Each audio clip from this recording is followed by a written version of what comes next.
Hello, everybody. We're going to give just a minute or two to let all those that registered get into the Zoom.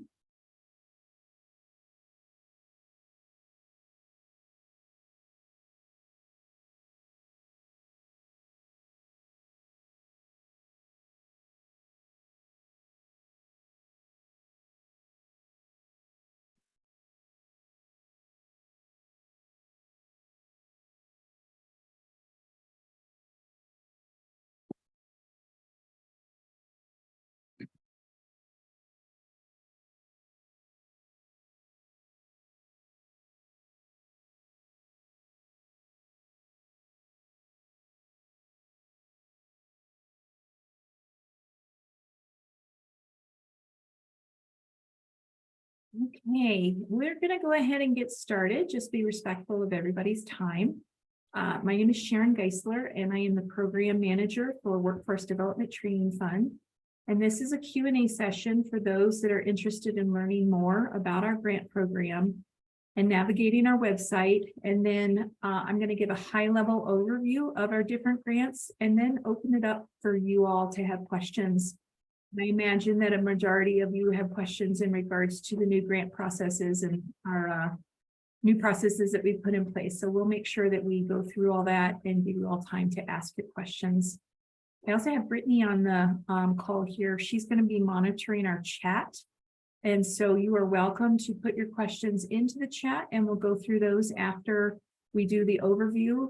You're also welcome to raise your hand and ask questions. This time is really for you to help you get to know our grants program better and be able to answer any questions that you might have. So welcome. Okay, we'll go ahead and get started. I'm going to share my screen because I am going to literally walk you through our website and just show you where some of this information is to help you prepare for the upcoming open window of application time.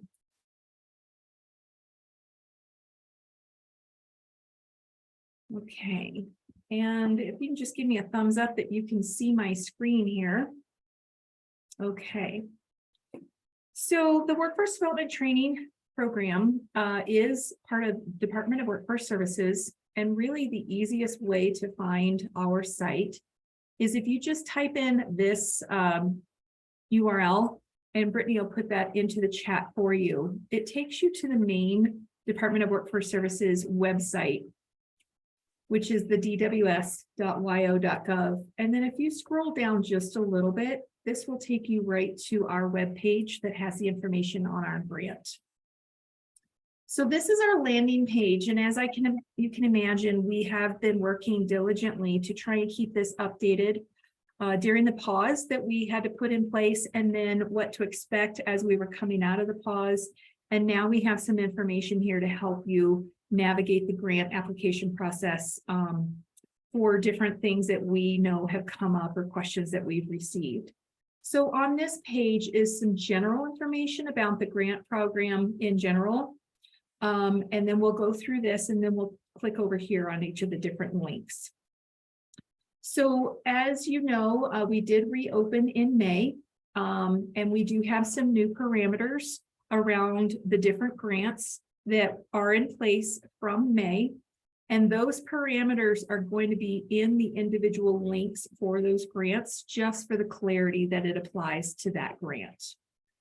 We will be opening a window of time for you to submit your applications during the first 7 days of each month, and we're going to just work off of the first day all the way through the 7th. We thought about trying to do the first week, and that gets weird when it's like on a Thursday or Friday or even on a weekend. And so we thought just for clarity's sake, we're going to do the first 7 days of each month at this time.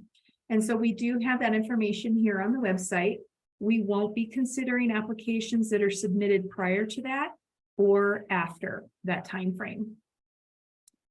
Let's see. We did open the apprenticeship grant and the pre-hire grant, so this information can be updated. And then, as I said, we do have the new parameters under each of those links. Here are some things that we want you to be aware of before you submit an application. Something that has become something that we learned in May is that not every business has confirmed that they are in fact in good standing with unemployment insurance and workers' comp and Secretary of State. And those things do need to be in place before you submit your application.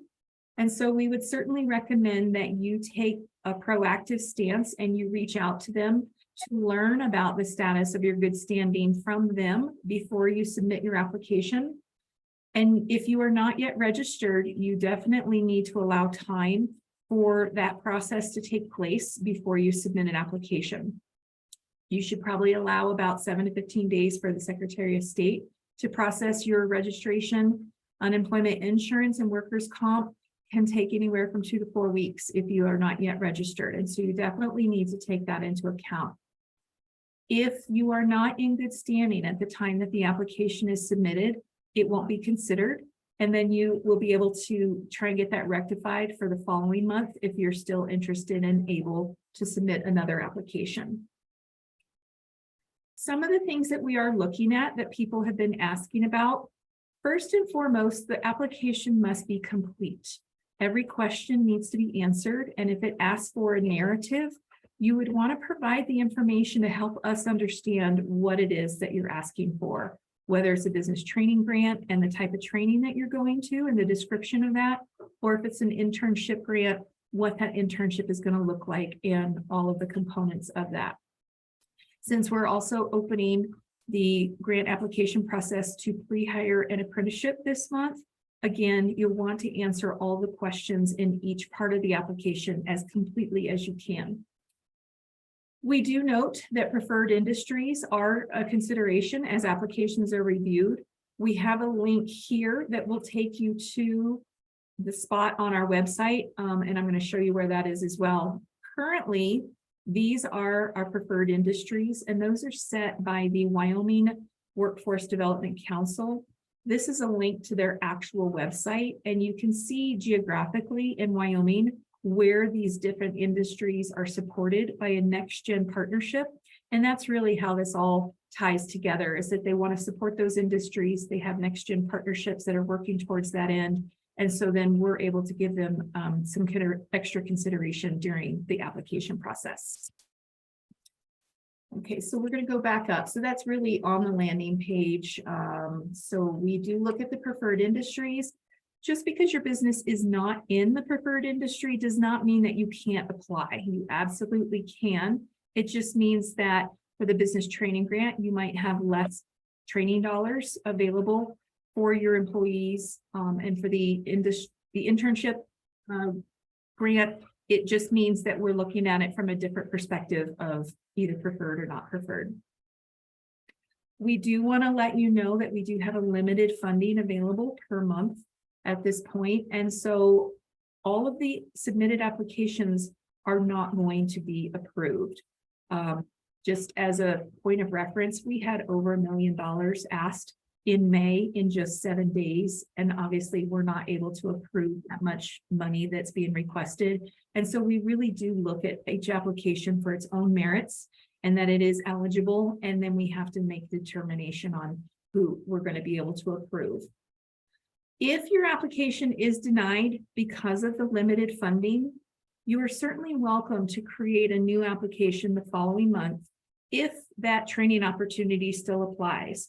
Business training grants, that training can't be less than 30 days of when you submit your application. So that's a component to take into consideration. And internship grants, we'll go through those, but you can certainly apply again the following month as long as it meets all of the criteria that we'll go over. If your application is denied for other reasons, we would certainly expect that you're able to address those, whether it's good standing or not being complete or insufficient answers or any other things that are given as a denial reason, that you would certainly take a look at those before you submit another application. I do have a team that works on reviewing the applications, and we worked very hard during May to get through all of them. And so we do have a time period when they are submitted and that window has closed where we are diligently reviewing those applications. We did work to get at least some type of communication out to the businesses within 2 weeks after closing that window. But if you haven't heard from us, definitely reach out. and be proactive to make sure that it was received, and then that we would be able to give you an indication whether it's being reviewed or not. As you learned, we do have our Q&A sessions. We have the one here for today, and then we're also going to host another one next month, really to help people before they get into the applications and start working on one, to help you with those questions and give you that technical assistance to help you get the application created.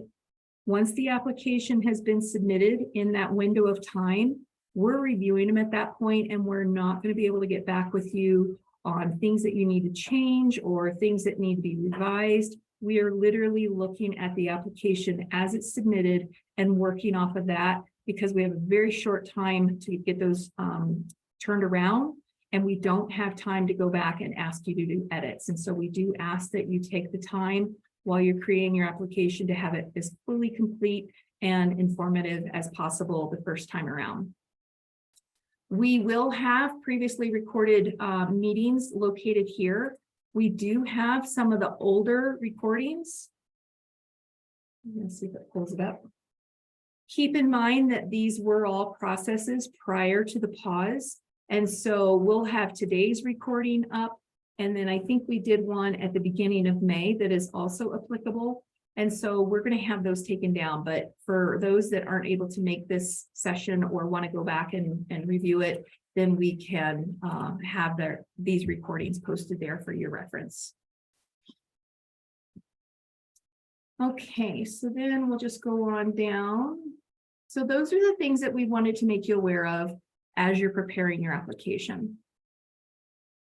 This is just a quick little synopsis of the different grants that we're offering and that we're going to go into a little bit just here. And I have a quick little video here. It's fun to watch.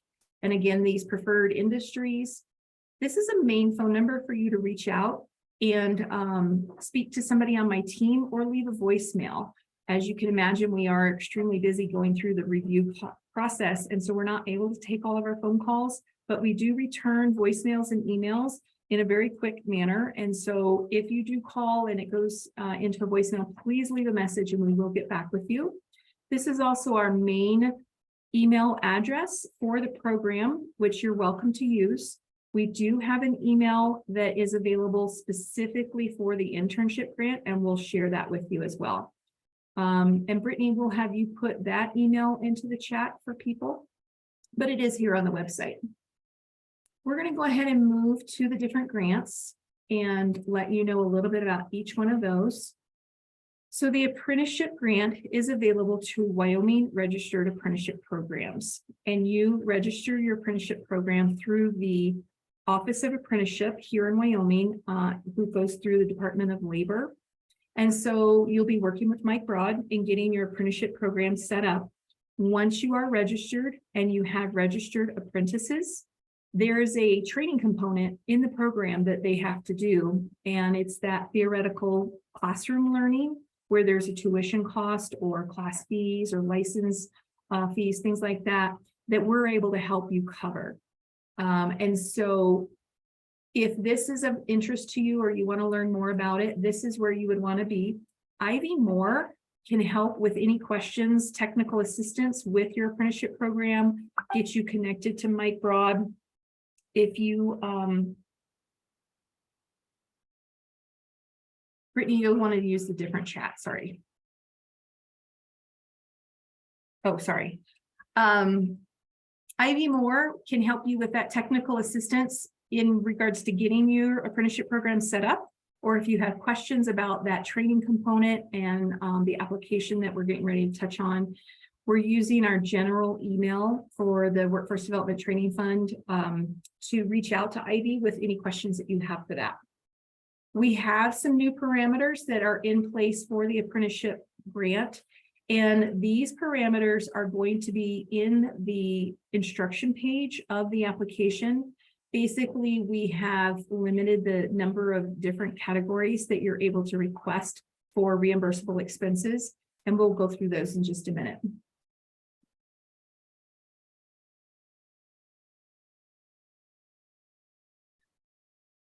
When you click on this link, this is going to give you the information you need to be able to start filling out the application for the apprenticeship grant.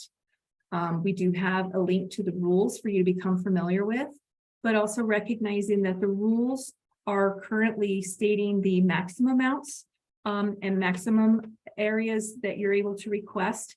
And that's what's been adapted. And so we're calling those the new parameters that we're working off of as of May 1st.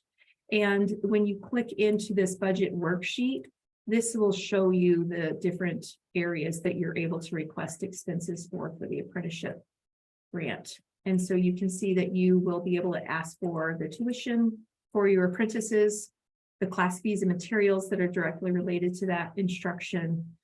If you have an instructor on site that is a certified instructor for that apprenticeship program, you can ask for the wages of that instructor during that time that they're teaching. And then there's fees for license or certifications.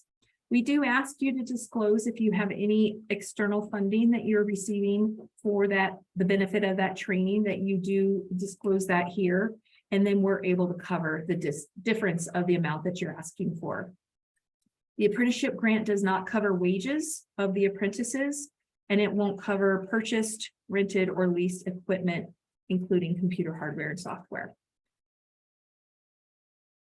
There are some other instructions here to help you work through this application.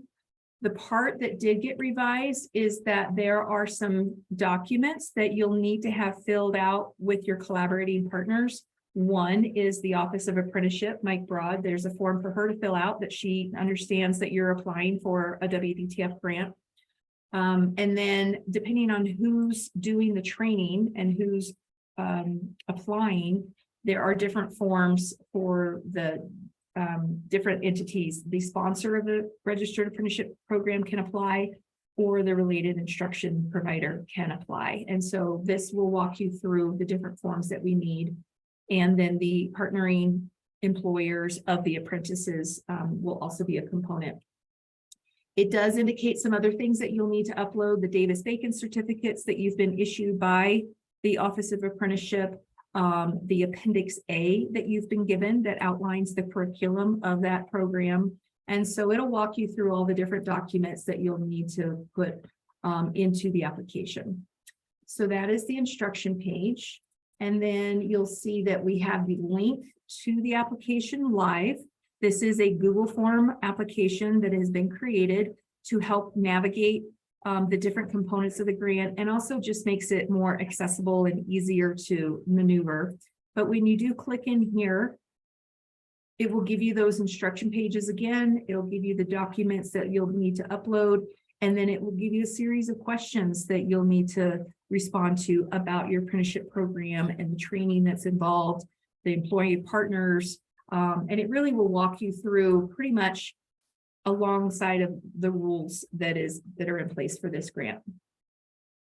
So that link is available. Again, do not submit it before June 1st and don't submit it after June 7th. This is that window that we're accepting these applications. Moving to the business training grant. This is the one grant that we have available through an online grant management system. And so we'll talk to you about how to access that. But again, this tells you the components of the grant and what it's meant to be used for and what are some approvable expenses. This is the area that changed. These are the new parameters of this grant. And while the rules still show a higher amount, that was the maximum amount that was available during that time. And those amounts have been now posted here for what we're able to approve. So we do have a list of links here that are available for you. Some of these links you'll use when the trainees go to training to show that they went. Payroll documentation. This action item that is a PDF that you can download is also listed right down below. So we're going to go through those items. The trainees per year is for every industry. And then if you are in a preferred industry, they're eligible for $3,000. This can also be owners of the business, sole proprietors, they're eligible as well. And then effective July 1st, we will be limiting the businesses to $75,000 per year for the training that they're requesting with their trainees. As I indicated, here are your directions about what you'll need to know before you submit that application. Again, you do need to be in good standing with these entities. And it is your responsibility to go ahead and reach out and verify with them that you are in good standing. Because again, when we get the applications, we're going to go off of what's in there at the time it was submitted. We're not going to return it back to you to have any edits or to make any changes or to try and get into that good standing component. We do have information here on how to go into our grant system to create an account.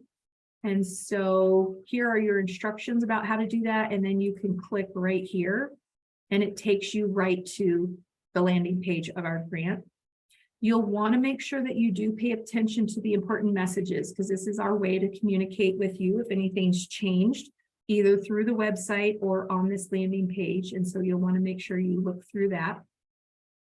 And once you have your accounts, here's where you would go to create your account. And then once your account is created, you would sign in either through Google or with your email and password. When you create your account, you need to allow time for that process to take place. We're anticipating 7 to 10 days for that to happen. And then we would actually verify that information and send you a link to activate your account. And then once all that has taken place and you're activated, then you can go in and create applications. As you're doing that step, you'll want to make sure that you do have a W-9 form filled out, because this is what allows us to pay you through the state auditor's office for your reimbursements after the training has been completed and all the eligibility requirements have been met. And again, this is another link to get to that system, and then a document to help you understand how to fill out the grant application. Again, it's available right now for you to create applications, but please don't submit them until June 1st. All right. We have put a series of frequently asked questions under both the business training grant and the internship grant, hopefully to help you. As people have been asking questions, we figure this is a great question a lot of people might want to know. So you definitely want to look through these questions. We are still working on getting them updated and adding some additional questions as people are coming to us with ones that make sense to put on here. And so you will definitely want to read through here and determine if these questions help you have a better understanding of how to fill out the application. If you find that your question is not here and it's still not clear, please reach out to us. Email is the best way to get a hold of us, but you can certainly call and we will get back with you to help you be successful filling out that application, since you won't be able to do any revisions or editing after it's been submitted. We also have some helpful hints. And so just different pieces of what people are looking for to be more successful in filling out your application. So you want to make sure that you look at both of these areas to see how that applies to you. The internship grant is available to businesses who are wanting to host an internship opportunity. And we are really looking at this as an opportunity to help somebody gain some work experience in an industry that they're looking at as a possible career path. We have limited those parameters before people were applying if they were already working for the business but wanting to go into a new role. And so we were doing a lot more of that in the past. And so we have narrowed what that might look like now. And we're really hoping to be able to support individuals for a true internship experience where they're gaining that work experience and learning about that industry. As I mentioned, we do have a designated email address specifically for internship questions because we do have a large volume of that coming through. So we separated those out. These are the new parameters that we're looking at that are in place as of May 1st. We are now allowing businesses to have up to 3 internships in a fiscal year. So what that could look like is if you're a business who has an active internship grant right now and it's finishing up, say, maybe August or September, you have to count that grant as your active internship right now. And if you have 3 internships in there, you would have to wait until the next fiscal year to apply and wait until those 3 are finished, and then you can start over. If you only have 1 active internship right now, you could potentially apply for 2. And so we have put a limit on that for each business to have up to 3. If your internships are starting at different dates and they're significantly different time frames, you'll want to do different applications for those internship opportunities. If you have 2 that's starting around the same time frame, June, July, you could put them into the same application. But if you have one in June and then you want to do another one in January, you would want to do those as separate applications and then conceivably even submit that one in January later in the year, because we want to try and reserve the funding that we have available for those internships that are coming up in the near future and can really use this funding. And then we'll address the ones that are later in the year as we get into those funding months. So just something to keep in mind. We do have this bullet here that registered apprenticeship programs are eligible for up to 5 internships because there is a pathway.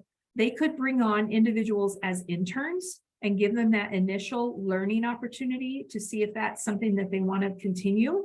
And then once they finish the internship opportunity, then they can roll into the pathway of being an apprentice. And so it can help a registered apprenticeship program identify potential trainees and not have that commitment that an apprenticeship requires, where they're committing to that career in that time frame, where they can go in as an intern initially and decide if that's the right fit for them. So they're eligible up to 5 internships. We also are looking a little bit closer at the mentors that are in place for those interns. That is a very important component of an internship, that they have an assigned mentor that's giving them knowledge and wisdom and experience and help them with their work assignments. And so we are looking at that very closely, and we're limiting the number of interns that a mentor can have to be no more than 2 at a time. The next one that we put in place is that we're only reimbursing up to $18 an hour now. I know the rules are still stating that we can reimburse up to $25. And again, that's the maximum that was put in place, but we have reduced that down to $18. And that does still need to be supported by wage documentation to give us an idea of what that wage range looks like for the role of the intern. Also knowing that this is a learning opportunity for somebody just coming into the industry and exploring and find out that's what they want to do. We're expecting that wage range to be on the lower end of the scale. ONET is a preferred resource because it really gives us Wyoming data of the roles and what that wage might look like. And so we do have a link to that. If your intern role is not available in ONET, you can provide other documentation of what that wage range would look like. But we would also want to get the perspective that it's not, available in Wyoming, it's new. And so maybe Indeed.com can help with that wage range. If there's a national average, we look at all of that in different ways. So ONET, let's just say you were going to look for an electrician. You would put in your keyword search up here and then hit go. Oh, maybe not. Okay, so let's see. The electrician. I just think I had to type it in. Okay, and so then it will give you a summary. It'll give you details. You can kind of look to see if this really fits that internship role. And if it does, you'll want to scroll down to where the wage section is. And we're here. We are looking for Wyoming information. So you'll want to select Wyoming. And you can select go.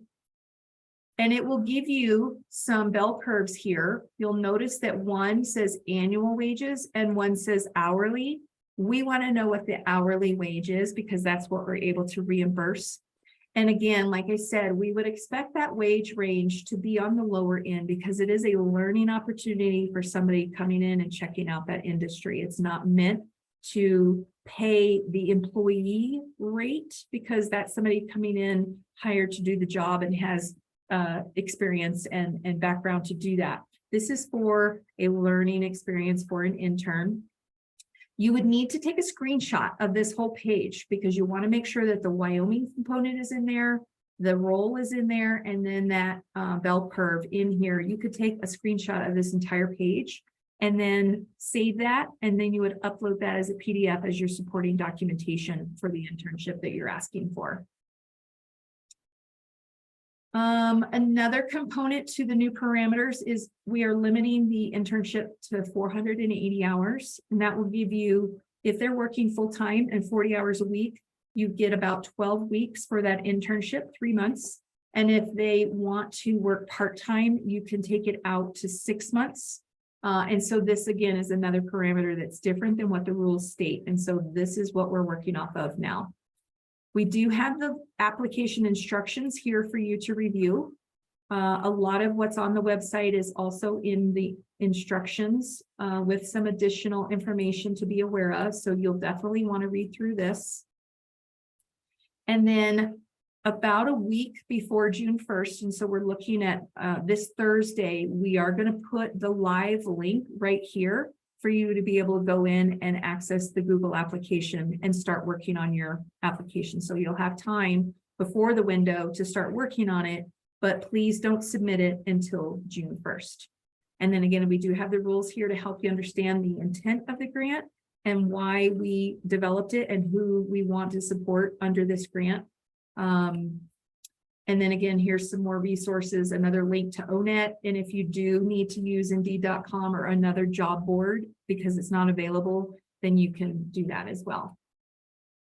We're going to move, we do have some frequently asked questions for the internship grant. You definitely want to read through these, see if these questions apply to what you're looking for. And if you don't find what you're looking for, please reach out. We are available to give you that technical assistance before you submit your application, but not after it's been submitted. The last grant that I'm going to go over is the pre-hire grant that became available this month. And the pre-hire grant was developed to help businesses here in Wyoming who were having a hard time trying to get a workforce hired, and they couldn't find that skill set in the available people. And so they can partner up with a training provider and say, if you provide the training, we will interview, we're guaranteeing that we'll interview those trainees that finish the training with the hope and the potential of hiring them afterwards, because we need that skill set for our business to be able to be viable and continue. So it is a partnership of that training entity that's going to provide the training, those businesses or industry that has identified there's a need. You also need to touch base with your economic development entity to confirm that that is a necessary skill in the area and they support the training that you're looking at. And then the local workforce center, DWS Workforce Center, is a partner in this because they can help you recruit potential trainees through the training and also to help you with the employment requirement after they have finished the training. So we do have the new parameters here that are going to be available when you click into the instruction page. It gives you a list of the grant and eligibility and all kinds of information on that grant. But then there is also a budget worksheet in here and lets you know those available expenses that you can ask for this grant. So we will be covering tuition and registration, class fees and materials, fees for that license or certification if it's obtained during part of the training. Some training requires drug and aptitude and human resource expenses prior to the training. And then you disclose if you have any additional outside funding to go towards that. And so this is a document to help you know what you'll be able to ask for in this grant. And then we do have the rules here as well. And then there's some documents that you would use at the final report. One of the performance measures of this grant is that you have at least 80% of the trainees that were trained find employment within 90 days after finishing the training, because that was the whole intent, is that we did this training to build up the workforce with that skill set, and now we get them out into the workforce and employed. So those are the highlights. I went through really fast. I covered a lot of ground. I just gave you the highlights of our different grants. We certainly want to open it up for questions. And if you want to raise your hand or put it in the chat, we're going to go through that now. And hopefully I've covered everything, but if I have forgotten, then I'm sure it'll come up with your questions. So thank you for your time. Okay, so I do want to let Kim know she has a lot of questions around apprenticeship. And so we can address those at the end, I feel like. And then just get to the other ones that are a little bit quicker. So one of them is the application itself, the same document as before the pause. For which grant? Is it? It doesn't say, and I mean, So I think it was more along the lines of BTG.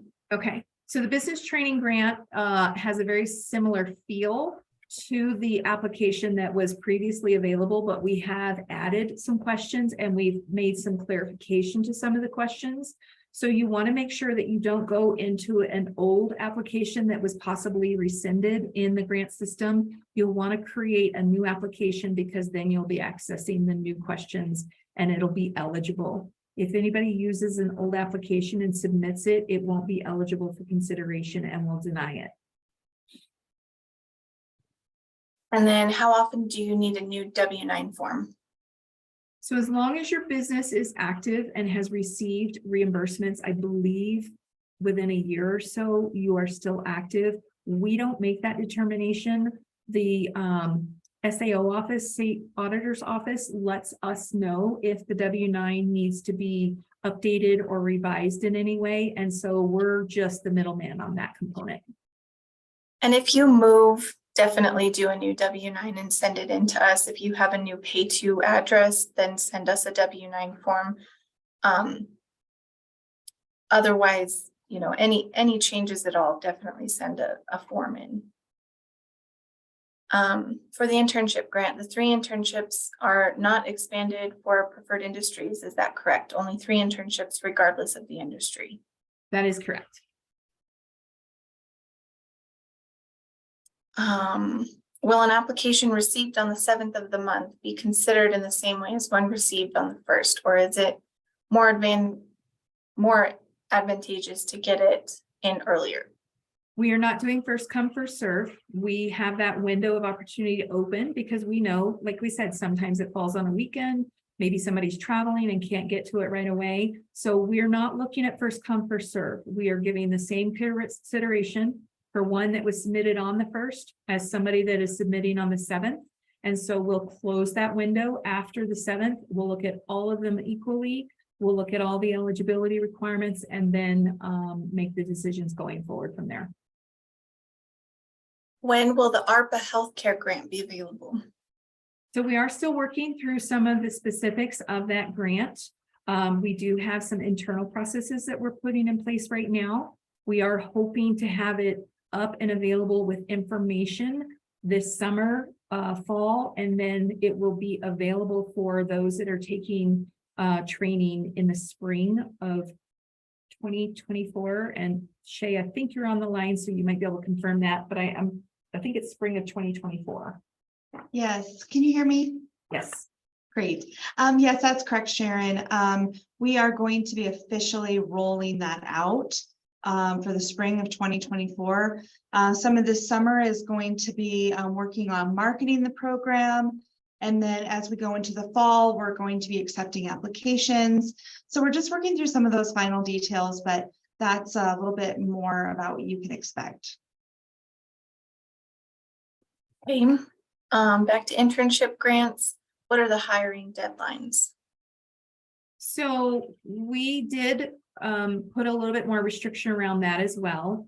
You are able to have your intern hired when you submit your application if they've been hired no more than a month from when you submit.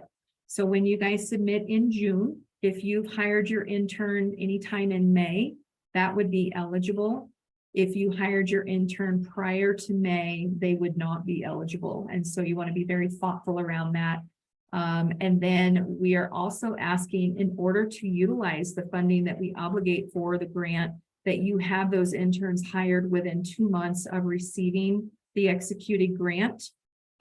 We do recognize that it is still difficult to find individuals, but we're also balancing that with somebody actually being able to use the grant and use the funding. And if it turns out that they're not able to do that and can't get that intern, then we may have to pull that back. So along those same lines, I just want to make sure that we answer it directly.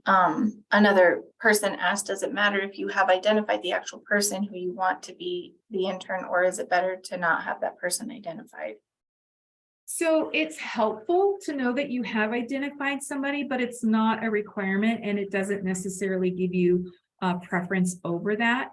It's really just based on your business needs and what you've identified and who you're talking to, especially if you're partnering with a university or a college or a school, and you guys are working out who you want to be in that role. It's very helpful that you do identify them, but it's not a requirement. And then back to the previous question, the hiring dates revolve around application date, not approval date. Is that correct? Correct. When the application is submitted, yes. Okay, and then BTG, is the 30 to 110 day window before the training still being used for the business training grant to be able to submit the application? Correct, yes. This kind of goes back to if it is further out than a month, then, you know, when you're able to submit a grant the next month, that still falls within that 30 days. We'll let you know if that's the case, but just to kind of keep that in mind where we will be looking at the ones that are coming up sooner. First, I guess. And we've had questions of, what are my chances? What are the odds? It really is different every month because we don't know how many applications we're going to receive. We don't know what those applications are going to look like. And so we really just don't have that information until that entire window has taken place and we've closed the window. And then we really sit down and start reviewing those applications. So we're just not able to answer those types of questions. Okay, I don't think there are any other questions at this time. We would love to open it up if you want to raise your hand or have anything else you want to go over. Hi, Robert. Robert. I am long retired. I am soon to begin a course. It's called Trauma-Informed Coaching Certification for a newly developing effort to communicate with veterans in the state. And it's veterans talking to veterans. And the reason I'm even participating is that I was told by the office who presented this information at the Wyoming Medical Society meeting, a mentor agility, that the tuition, which is $5,000 to complete this coaching certification, was Wyoming workforce reimbursement qualified. I hate to admit it, but nothing that I've heard seems to suggest that that's true. And so I'm wondering what's up with that. Well, first off, I will say that as you're aware, our new process is very new and is very different than what we did before. And so a lot of printed material or information that you're getting from previous associations or groups are probably still operating off of the old parameters that we were able to do up through last year. So that would be one suggestion that I would make, is that we have had to make some pretty drastic changes to the grant process and the grant program with us reopening and the funding that we have available right now. And so maybe some of those understandings aren't current anymore. So what about my situation? So are you partnering with the VA or any federal or state government entities in this endeavor? I'm not certain I can answer that specifically at this point, but there may be some association with, what is it, Wyoming Veterans? What is the entity? Wyoming.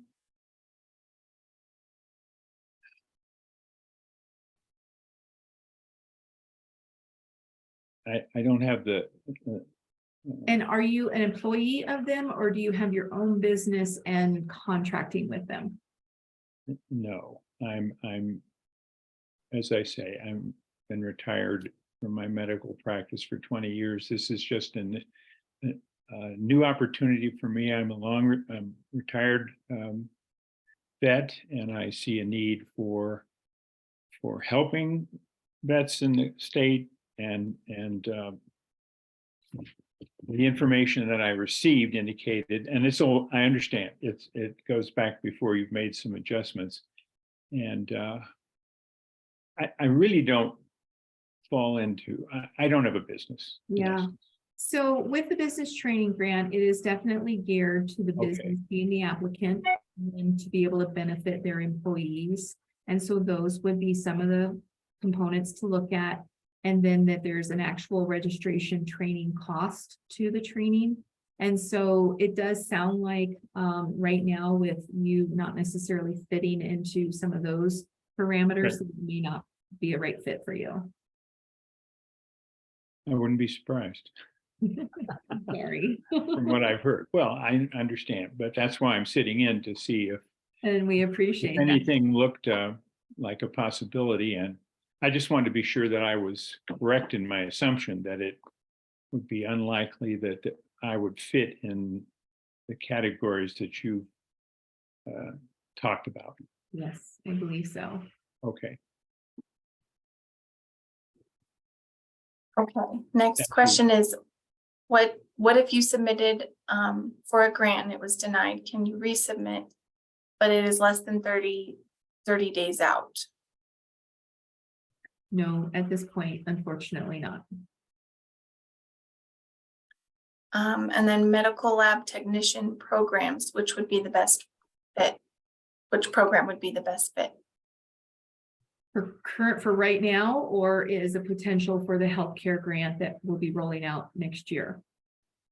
So I would say that if you are an employee of a business and needing some of that training for that role, the business training grant is a potential option. I'm not sure that I understand whether you're asking in regards to an internship option.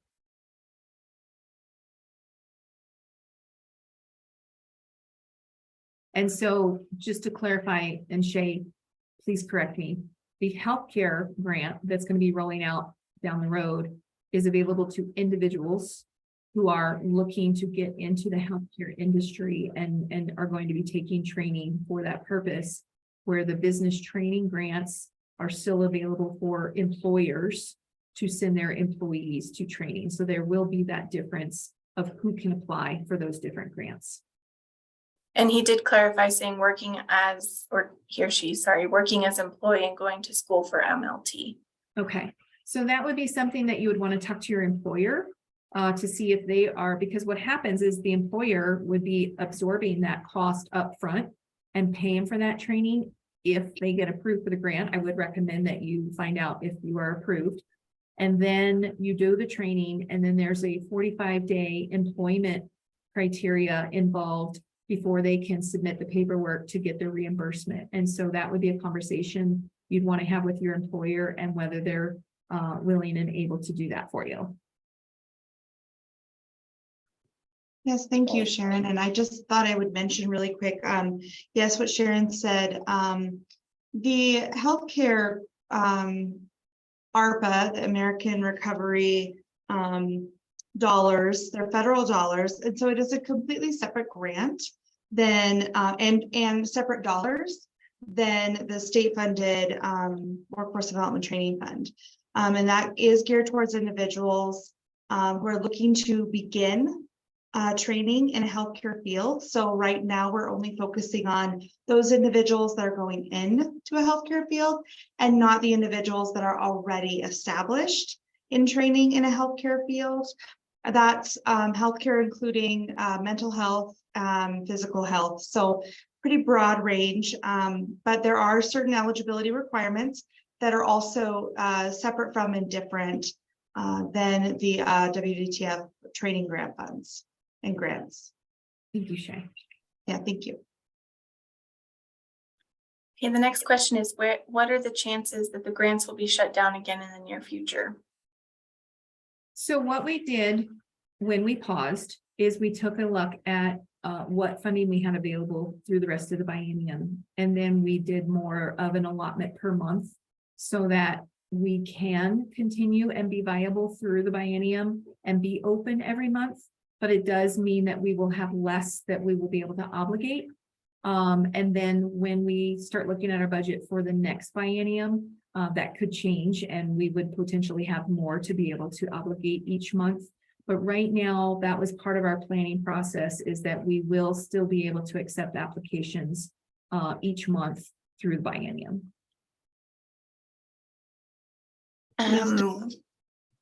Go ahead. Oh, sorry. No, thank you, Sharon. I think just to kind of piggyback onto what Sharon was saying, I think we are trying hard to avoid any kind of disruption to services in terms of a pause or shutting down, which is why we have taken the steps that we've taken to try to put some different parameters in place to ensure that the program remains viable.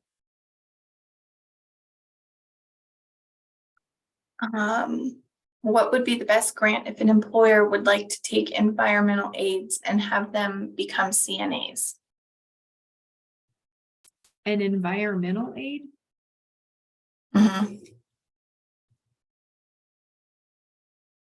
So my initial response, but we could also have a side conversation and learn a little bit more about this question and dive in a little bit deeper, is if they are already an employee and wanting to have that training. So let me back up a little bit. The business training grant is available for the trainees to get training in their direct occupation. And so I think we may need to have a little bit more time to think through that question and how that might apply directly to the business. Would you be willing to share your name and email so we can reach out to you and maybe set up a separate time where we can talk about that a little bit more? Hey Sharon, this is Pam Riondo. Yes, I will definitely email you. I'm meeting with them this week, but I will definitely email you to give you a little more information.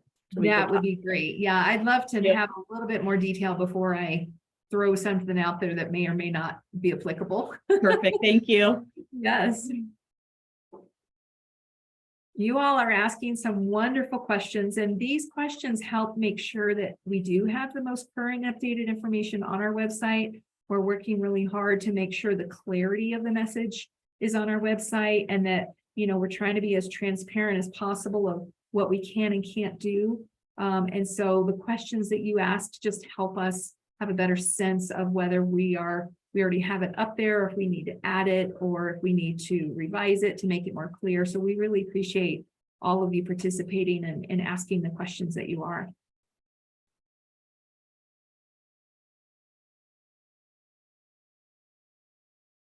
And I hope I say this right, but Tavia, it looks like you have a couple more chats in there, but I'm not sure if there's a question tied into that, or if it's associated with a different question to clarify. I just want to make sure that we answer any of your questions. I was kind of piggybacking off of Pam's question regarding the environmental aids to CNA, because we have maybe have some similar situations. Okay, would it be, you guys be okay if we did a group call and had that conversation? I would love to, yes. Wonderful. Yeah, I want to hear what an environmental aid is. I hate to admit that I don't know that term. I don't know the environmental aid, but I was going off the CNA portion. So Okay. Just email you and we'll set that up. Yep, we'll get that set up, hopefully either the end of this week or next week, if that works for you. That works. Okay, great. Thank you. Thank you. What else can we help you with? What other questions do you have?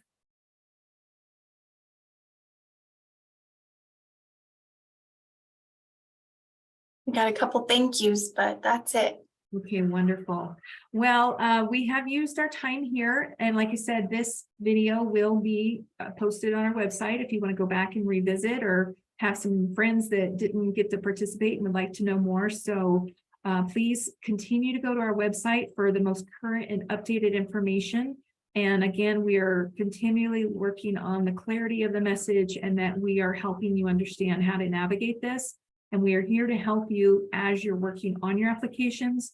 We just won't have that opportunity to do any edits or resubmissions after that first submission. We just have to look at everything that's been sent in and go off of that and then make our decisions for that month. So we very much appreciate you being here, and we'll have another one next month. Thank you.